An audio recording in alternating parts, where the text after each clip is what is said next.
రేపో మాపో జైల్లోకి పోయి కవిత జగదీశ్వర్ రెడ్డి తప్ప కేటీఆర్ తప్ప ఎవరు దొరకలేదు మీకు మంచిది.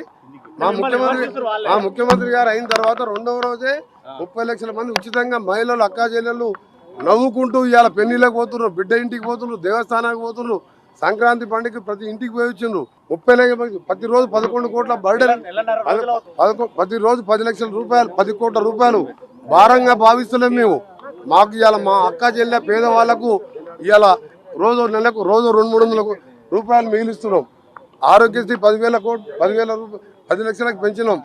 2 మాసాల లోపే గ్యాస్ సిలిండర్ కానీ ఫ్రీ కరెంట్ యూనిట్లు కానీ ఇవన్నీ కూడా ఇవ్వబోతున్నాం. ముఖ్యమైనది ఏంటంటే మేము 100 రోజుల్లోపే కాదు 2 రోజుల్లోనే చేసినాం.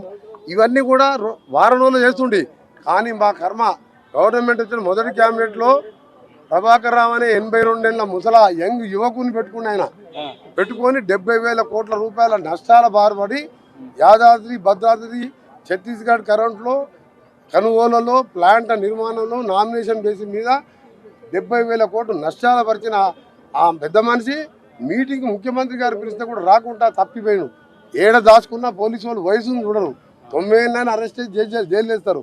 ఇంక్లూడింగ్ జగదీష్ రెడ్డితో పాటు ఆ దివాళా తీసిన డిపార్ట్మెంట్ని సెట్ చేసుకుంటూ రిజ్వీ లాంటి సమర్థమైన అధికారిని వేసి వచ్చే నెలలోనే 200 యూనిట్ చేస్తున్నాం.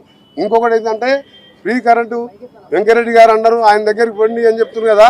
నేను ఒకటే చెప్తున్నా, 30 లక్షల మంది యువకులకు 3,116 అన్నాము. 3,000 అంటే 30 లక్షల మంది యువకులు ఆ రోజు మీరు రెచ్చగొట్టుంటే మీ ఫామ్ హౌస్లు ఇల్లు అన్ని కూడా బద్దలు కొట్టేవాళ్ళు. ఇవాళ మాకు 100 రోజులు టైం అడిగినాం. 100 రోజుల్లోపే అన్నవారిని మీరు చెప్పుతో కొట్టండి. అంత ధైర్యం లేకపోతే బుద్ధిగా ప్రశ్నించండి. మీరు దళితుని ముఖ్యమంత్రి చేస్తే తల తీసేసుకుంటా అన్న మీ నాయనకి ఇంకా తల ఉందా లేదా?